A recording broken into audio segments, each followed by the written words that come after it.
Este é o Sol. Desde o ano 10.000 a.C., a história abunda em pinturas e escritos que refletem o respeito e a adoração dos povos por este astro. E é simples entender o porquê, com seu aparecimento todas as manhãs, trazendo visão, calor e segurança, salvando-os do frio e da escuridão da noite repleta de predadores. Sem ele, todas as culturas perceberam que não haveriam colheitas nem vida no planeta. Estas realidades fizeram do Sol o astro mais adorado de todos. Todavia, muitos estavam atentos também às estrelas. As estrelas formavam padrões que lhes permitiam reconhecer e antecipar eventos que ocorrem de tempos em tempos, tais como eclipses e luas cheias. Eles catalogaram grupos celestiais daquilo que conhecemos hoje como constelações.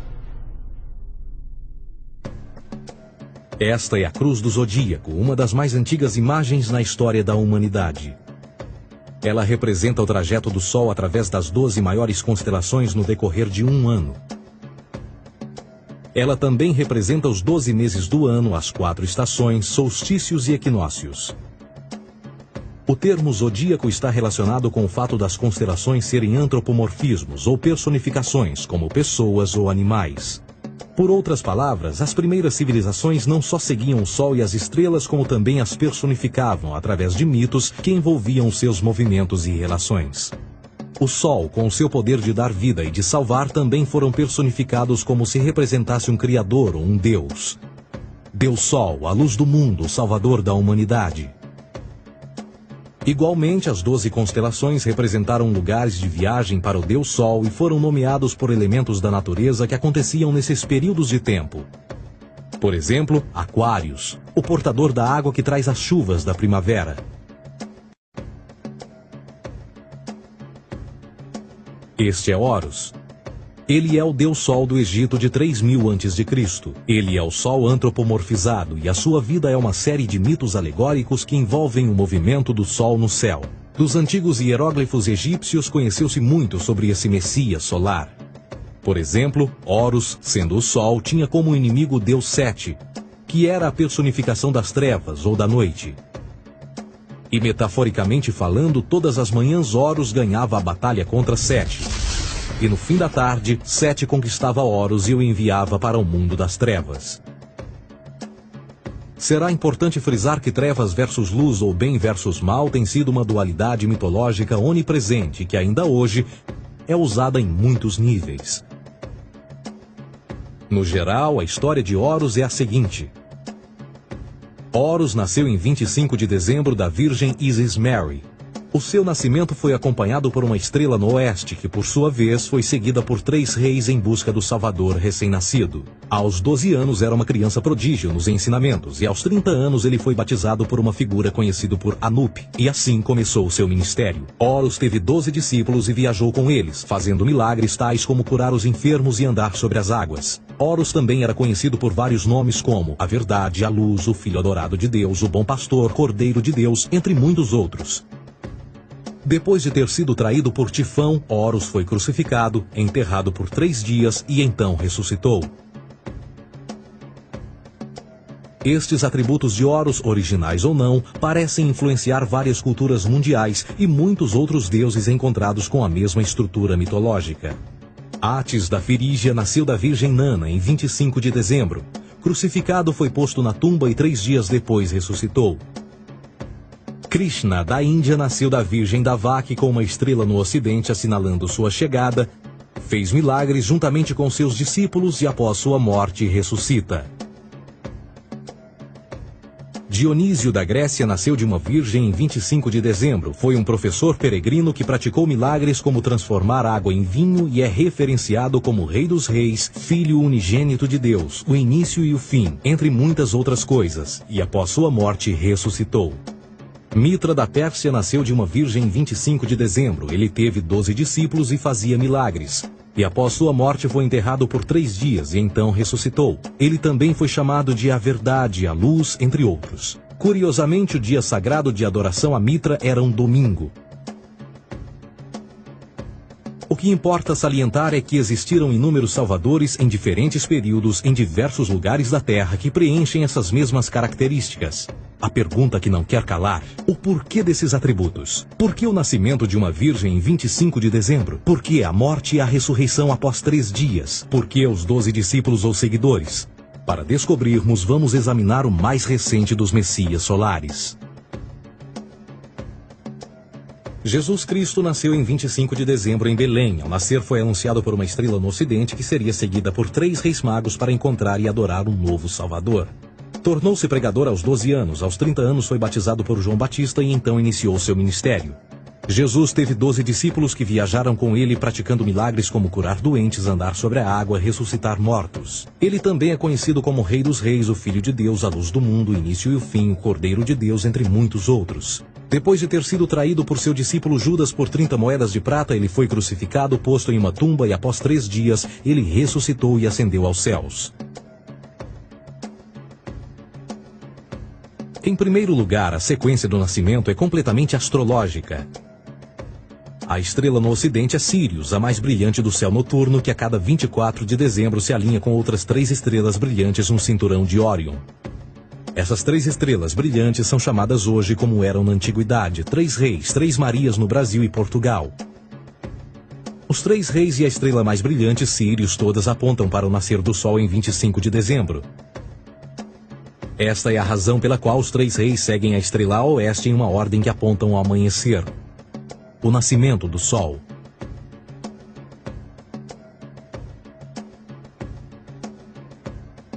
A Virgem Maria é a constelação de Virgo, também conhecida como Virgo, a Virgem. Virgo em latim significa virgem.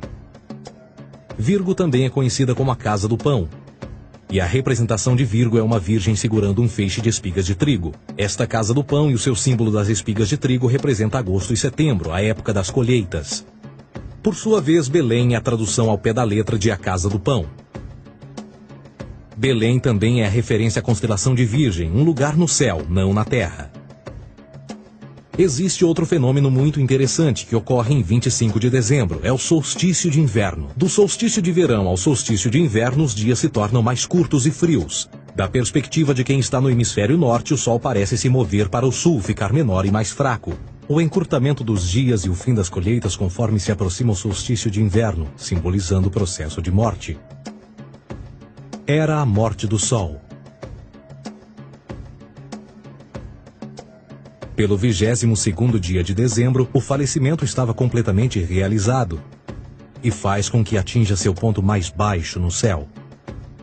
Aqui algo curioso acontece. O Sol para de se mover por 3 dias. Durante estes 3 dias, o Sol fica pelas redondezas da constelação do Cruzeiro do Sul, ou Alfa Crucis.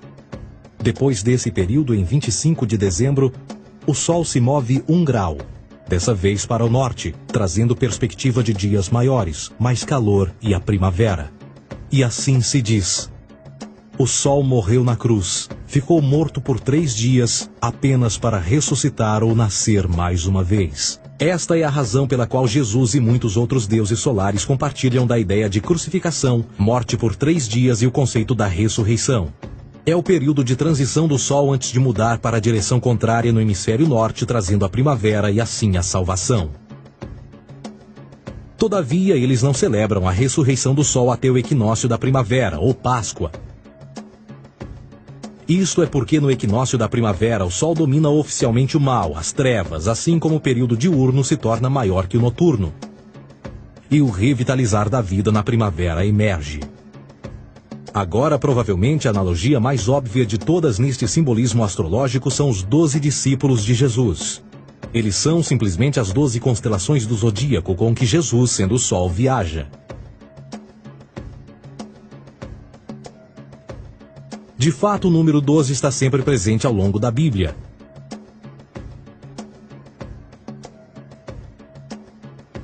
Voltando à cruz do zodíaco, o elemento figurativo da vida é o Sol.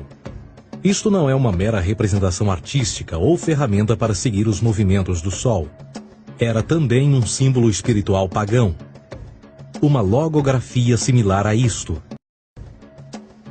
Isto não é um símbolo do cristianismo. É uma adaptação pagã da cruz do zodíaco.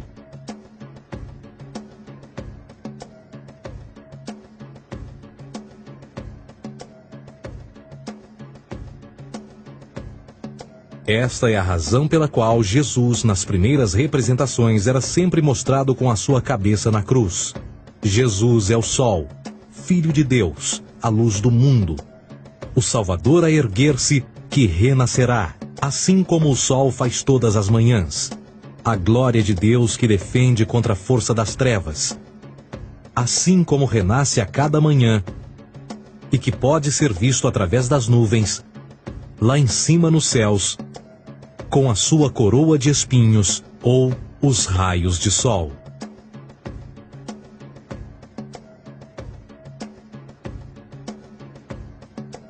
Agora, nas muitas referências astrológicas ou astronômicas na Bíblia, uma das mais importantes tem a ver com o conceito de eras. Através das Escrituras há inúmeras referências a essa era. Para compreender isto, precisamos primeiro estar familiarizados com o fenômeno da precessão dos equinócios. Os antigos egípcios, assim como outras culturas antes deles, reconheceram que aproximadamente de 2150 em 2150 anos, o nascer do Sol durante o equinócio de primavera ocorria num diferente signo do zodíaco.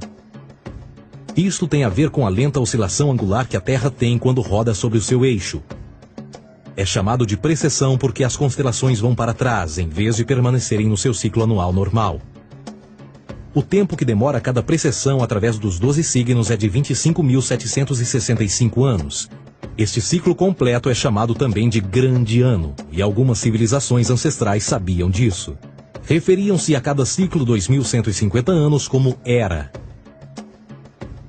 De 4.300 a.C. a 2.150 a.C. foi a Era de Touro. De 2.150 a.C. a 1 d.C. foi a Era de Áries. E de 1 d.C. a 2.150 d.C. é a Era de Peixes, a era que permanecemos nos dias de hoje. E por volta de 2150 entraremos na nova era, a Era de Aquários.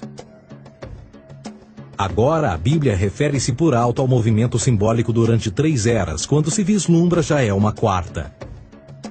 No Velho Testamento, quando Moisés desce o Monte Sinai com os 10 mandamentos, ele está perturbado ao ver sua gente adorar um bezerro dourado. De fato, ele até partiu as pedras dos 10 mandamentos e disse a todos para se matarem uns aos outros para purgarem o mal. A maior parte dos estudiosos da Bíblia atribuem esta ira de Moisés ao fato de os israelitas estarem adorando a um falso ídolo, ou algo semelhante. A realidade é que o bezerro dourado é o Taurus, touro. E Moisés representa a nova era de Áries. Esta é a razão pela qual os judeus ainda hoje assopram com o chifre do carneiro. Moisés representa a nova era de Áries. E perante esta, todos têm de largar a velha. Outras divindades, tais como Mitra, marcam essa transição também. Um deus pré-cristão que mata o touro, na mesma linha simbólica. Agora Jesus é a figura portadora da era seguinte à de Áries, a Era de Peixes. O simbolismo de peixes é abundante no Novo Testamento, assim como Jesus alimenta 5.000 pessoas com pão e 2 peixes. No início do seu ministério, enquanto caminhava ao longo da Galileia, conhece 2 pescadores que o seguem. Agora reflita se voltar a ver um adesivo em formato de peixe escrito Jesus na traseira dos carros. Poucos sabem o que aquilo no fundo representa. É um simbolismo astrológico pagão para o reinado do Sol durante a Era de Peixes. Jesus assumiu também que a data do seu nascimento é também a data do início desta era.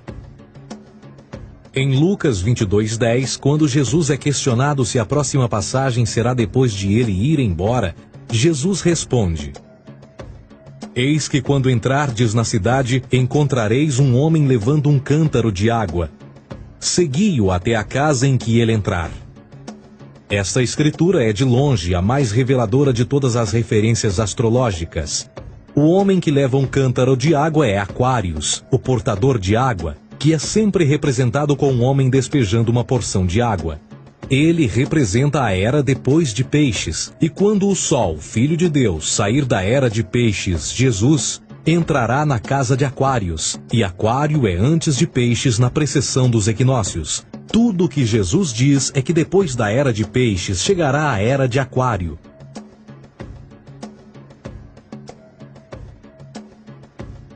Agora todos já ouvimos falar sobre o fim do mundo. Deixando à parte o lado cartunista no livro de Apocalipse, a espinha dorsal nesta ideia surge em Mateus 28:20, onde Jesus diz: Eu estarei convosco até o fim do mundo, dos séculos em português. Contudo, na tradução inglesa da Bíblia, a palavra mundo está mal traduzida. A palavra realmente usada era aion, que significa era. Eu estarei convosco até o fim da era, o que no fundo é verdade. Jesus, como personificação solar de peixes, irá acabar quando o Sol entrar na era de Aquário. Este conceito de fim dos tempos e do fim do mundo é uma má interpretação desta alegoria astrológica.